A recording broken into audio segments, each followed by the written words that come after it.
Hi, I'm CJ and this is my RC channel. In this video I'm going to be doing my first modifications to my Mini Z buggy, and I actually have a second one of these coming in a few days. That way I can run with a friend. Maybe I can get my wife into this a little bit, see if she can drive these things without running them into walls. We'll see. Anything could happen. I've also got a motor upgrade coming to add extra speed to these. We'll see if they're even going to need it with the, now that they're out of training mode, they should be a lot more impressive. But there's always more. So in any event, a couple things. Some people recommended this item. This is a strengthening item. It goes under your chassis here. It's like a doubler, and it connects your chassis from here where there's no holes, you need to drill them, to here. It doesn't remove the bumper. The bumper comes off and is put back on. Now, a lot of people have also recommended getting a bumper. Not a lot of people, but at least one or two people commented and said, get a bumper because you'll break suspension parts, especially once these things get off training mode and you start swapping up motors. They are fairly fragile. So definitely a good idea. I've got what is supposed to be one on order. Some of these parts, it's hard to tell which kits they actually belong to. Is this right for this buggy versus some other buggy? It's a little questionable and a little foggy, actually. But in any event, I'll answer that question down the road. And if it's not, I'm going to design one and 3D print it, because I definitely want some type of a crossbar out here in front of the front wheels to prevent damage. So this is supposed to help. Now, I had another person comment who said these really don't do that much, that it's better to make one out of aluminum. And if I bust a chassis jumping this, I'm not going to set this thing up for giant jumps, so hopefully that won't be an issue. I just don't think that jumping this more than like 5 or 6 inches off the ground is something that you should do. It's so far beyond scale. I mean, if you think about it, you know, that's the height of the buggy right there. If this was a true-to-life car, that would be 12 feet, maybe 15 feet. So, you know, you don't want to destroy the car. You know, a few jumps will add some fun to the track, and I may also set up like a ramp section to go like up a wall and turn, come back down like you see at a lot of indoor tracks. In any event, let's go ahead and give you part number here. This is MBW033. It's called Under Gaurd and Ball Stud. I had to look around a little bit, but I was able to find these. The buggy parts seem to be a little harder to find, and there's not as many. Here is another item that I'm going to put on here. This is MBW030. This is a stabilizer set. It's a set of front and rear sway bars and all the mounting hardware. Now, I think I mentioned this during the first video, and if you didn't watch all that boring driving, you probably didn't catch it. But I noticed that on the rubber surface where this was getting the most speed, and I was carving this S-turn, every once in a while I would see the inside front tire rising. Okay, so the back was staying planted, so the rear is a little soft, and it needs some stiffness to keep the front end planted. So all 4 tires are on the ground, because once one of these gets off the ground, this tire is going to spin up. These are just regular diffs. There's no limited slip action, and they're not lockers. So all the power is going to go to the upper wheel. There's no center diff, so the rear wheels will still get their power, but you're probably losing, you know, 20% of total power when that happens. So 2 things that I can do. Number 1 is to stiffen the rear. I don't have any extra springs at the moment, you know, stiffer or lighter springs. I could go softer springs up front to help keep the front end planted. I could go stiffer in the rear to help push the front end down in those circumstances. Or, since I don't have springs, I could add a little bit of preload to the rear.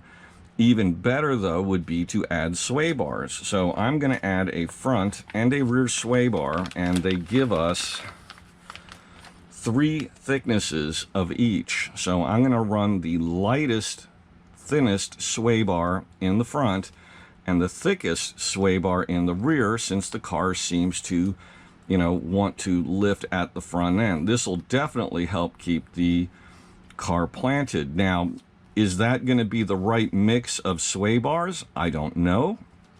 I may want to swap from the heaviest to the medium in the rear. We'll see. It's all a matter of testing. So I will do that as I go and get to know the car. So, as I said, I'm going to do both of these mods right now. I do not have any, you know, thin aluminum. I can't. I mean, you would to recreate this out of aluminum, I think would be difficult. The best you could do would be to make a flat strip, kind of in a, you know, this overall shape without any of these pieces here and without this bump, and tie these locations. So I think the best thing for me to do is to install this piece and then avoid over jumping the car and not break the chassis. And just an FYI to kind of whet your appetite for future videos, a little incentive to click like and to definitely subscribe and click the bell so you get notifications. I ordered an RCP track, the 30 centimeter square sections and the 96 track, and I ordered a expansion of extra 30 millimeter squares to fill the center in and widen it out in sections. And I ordered a proper MR03 Evo, not a ready set, and a real the Kyosho Noble transmitter that comes with 2 receivers. And not only am I going to be running indoors in my own abode, but one of my local tracks has indoor racing. It's in Gaithersburg, Maryland, about an hour away from me. It's called The Track. It's run by a really nice woman named Mimi. She's been running that facility for years. It's got an off-road track, 110 only. She doesn't let people run 8th scale because they do a lot more damage to the track. It's a lot more maintenance. And she's got a really nice indoor Mini Z track. It's pretty big. And I'll be going out there probably next week. I'll get you some cool footage of that. I'll be racing out there weekend after this if all of my parts show up and I have time to get everything together, which shouldn't be a problem. So you're going to see lots of Mini Z footage, lots of builds, and not only am I going to be running an MR03, but I am also most likely going to be investing in a GL Racing GTR. So I'm not going to go all-wheel drive at this time for road cars. I'm going to focus on rear-wheel drive, and I've got some really neat tools, and I'm going to do videos on all of that stuff.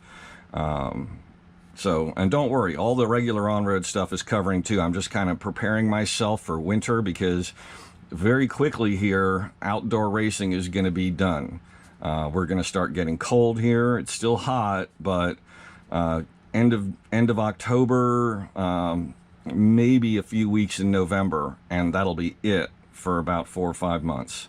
So I'll be able to race Mini Zs indoors all winter long, and of course off-road. So And I know I owe you guys a lot of footage on racing cars, and I'm going to be getting that to you.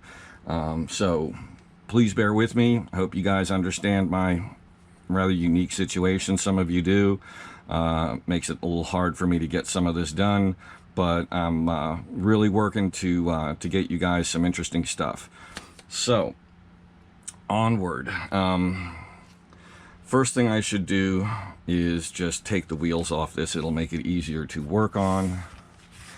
I picked up a set of Mini Z wrenches. I've actually had this set of tools in the past, and when I got rid of my Mini Zs at one point a while back, I sold them along with all the other gear. Now, one thing I do recommend is getting rid of these plastic wheel nuts in favor of aluminum lock nuts.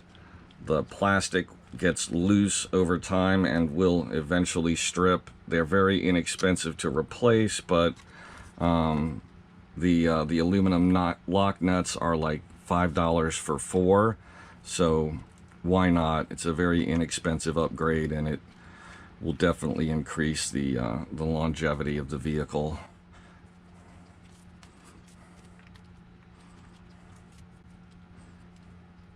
And you may think, hey, look, I've got screwdrivers, I've got a few nut drivers. You're not going to have, most likely with a regular RC tool set, nut drivers as small as these. You're also not going to have the precision screwdrivers that are unique to the Phillips screw interface that Kyosho uses. Very much like Tamiya. Tamiya uses their own screws. They make their own screws to their specs, and they have their own screwdrivers. And if you don't use their screwdrivers, you strip screws really easily. Just FYI.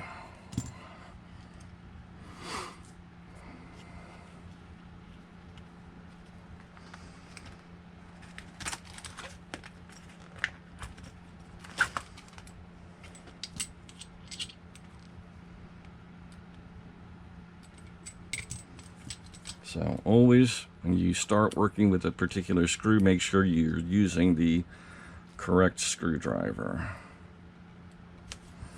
I should get a little parts tray going here.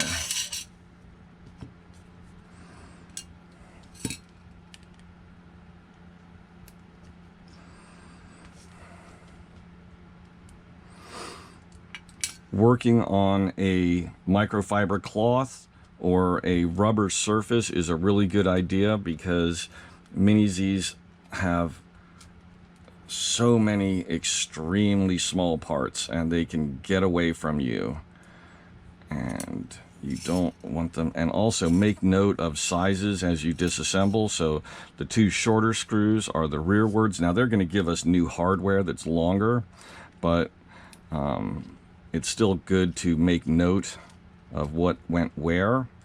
And so I will be saving those screws because I may need them down the road. So kind of getting ahead of myself here. Let's just go over the directions together. So we remove the bumper and we remove this plate here, the steering plate holder. Okay, we put our plate down on top. First, we take this two-sided tape they provide and we lay down pieces here to help hold this piece firmly to this portion of the chassis right here. I'm going to want to clean that with some alcohol or motor spray.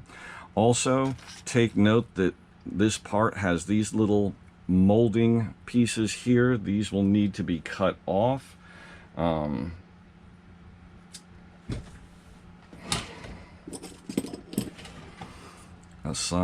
set of nippers will do just fine for that.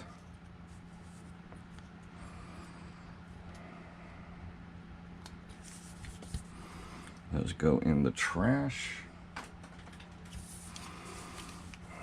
Now, I looked at the directions a minute ago, and this is kind of interesting.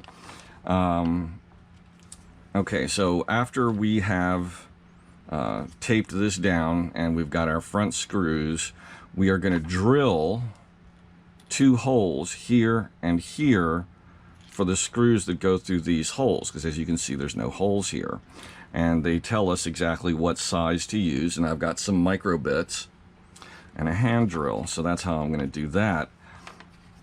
The last step, for some reason, they tell us to remove the tie rod and remove the ball stud for what appears to be the left-hand steering. I cannot imagine why they want us to do that. It doesn't make any sense. And why would we do it after we've installed everything? But maybe that will become clear as I go. So let's proceed. So the next step is to remove the steering plate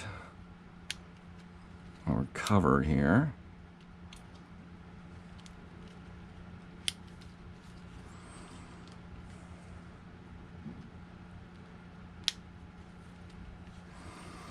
Okay, one side seems to come free easily. There we go. Just pops out. Okay. So this is basically going to attach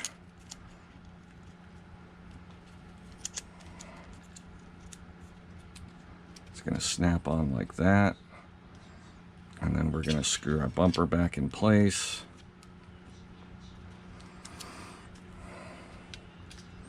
So 2-sided tape. Let me get some cleaner. Okay, I've also got, I bought a couple of these and a couple of larger parts boxes. As you can see, it's made by Kyosho, and it comes with a little divider if we want to segregate this section here. But I think that long one is going to be perfect for the sway bars because none of the others are large enough. So I'll start by putting these screws in here.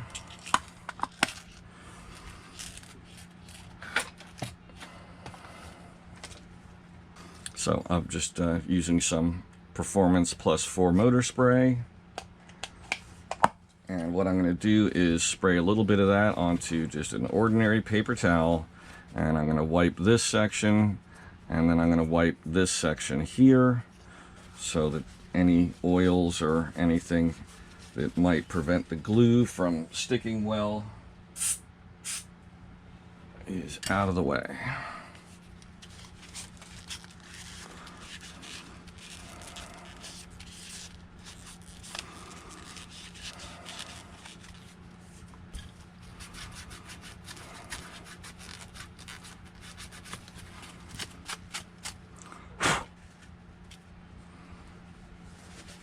Probably should have used a lint-free cloth.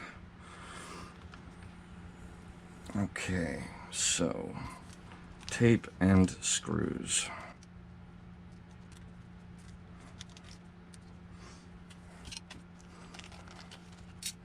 Okay, now I am a little surprised that I don't see 6 screws, and I think I know what's going on. We are probably going to need to use 2 of the original screws. The longest 2 would be my guess.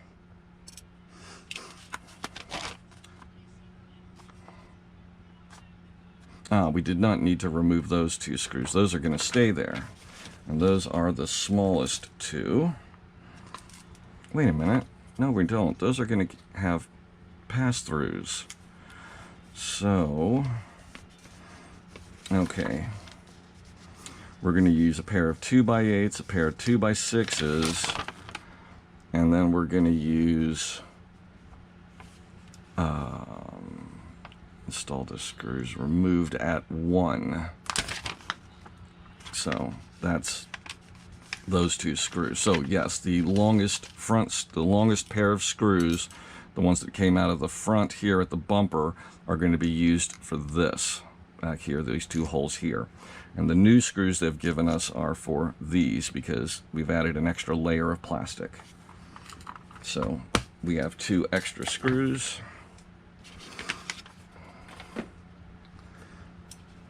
So let's lay down some 2-sided tape.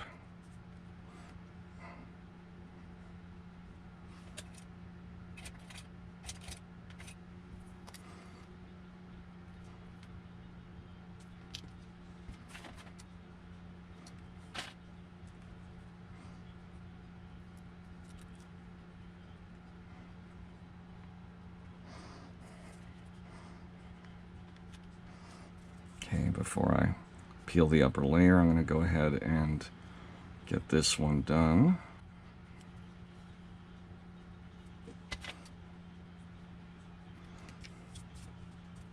And they have given us some extra tape, I guess, in case this has to be removed at some point and replaced.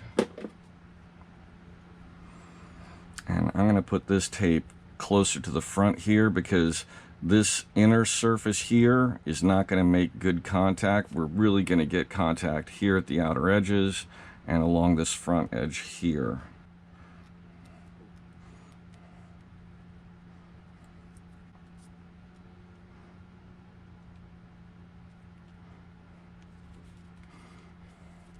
Now, I'm going to wait to drill the holes until this is in place and I have the 4 screws up here done. I'm going to end up needing to cut maybe a little bit of this tape, but I'll do that when it's in place. Just use an X-Acto knife.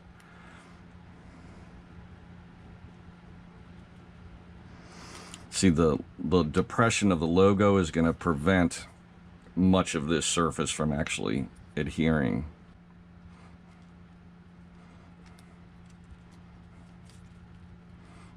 Okay, so our longest screws, I'll start with the small ones here. Don't over tighten trying to press this down, you'll just strip the plastic. Definitely use the 2-finger rule. I like, when I'm working with plastic, I like to just use 2 fingers on the screwdriver and not grab it like that, so I don't have as much of a chance of damaging things. Now this part is also going to go into storage. I may never need it again, but if I do, better to have it. Because remember I said I've got a bumper coming, or what is supposed to be a bumper for this car. I may need to remove this chassis plate.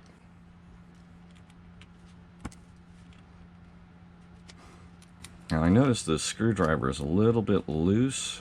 Let me see about tightening that. There we go. I'm going to go through all of these tools at some point and make sure they're all tight. Okay, so that is almost done. Now I need to drill a couple of holes, throw out some trash. I have this micro hand drill set.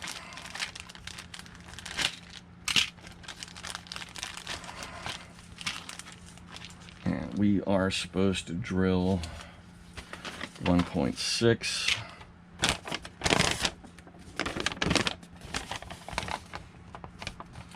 1.6 millimeter holes.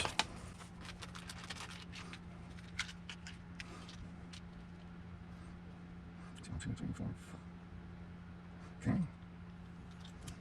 There's a reason they give us a little pair of tweezers with this kit, because it's hard to get the bits out.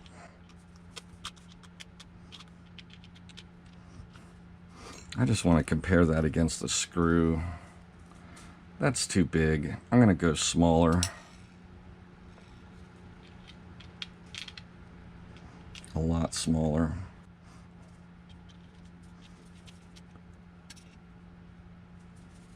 I think 1.1 will do.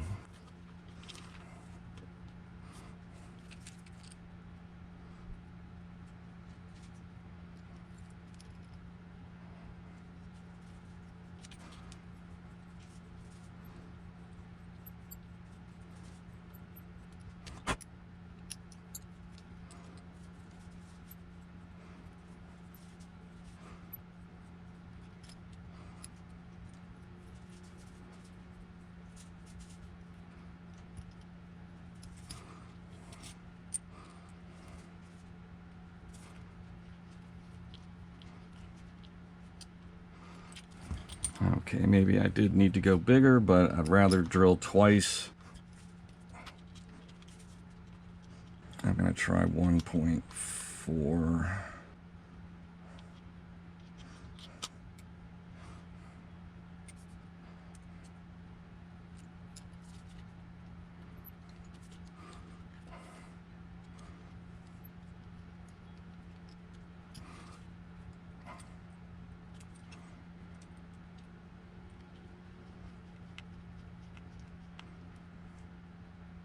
Great. Okay, one more to go.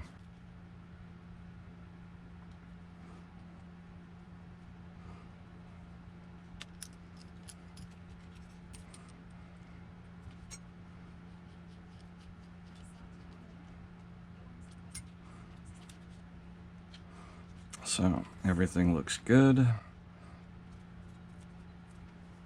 So now we are on to front sway bars, and I'll definitely save this tool. And I need to save that part. And I might as well save the 2 long pieces of tape. This can go away. And of course, I will definitely be saving the directions. I hope you enjoyed this video. Please click like and please subscribe to my channel.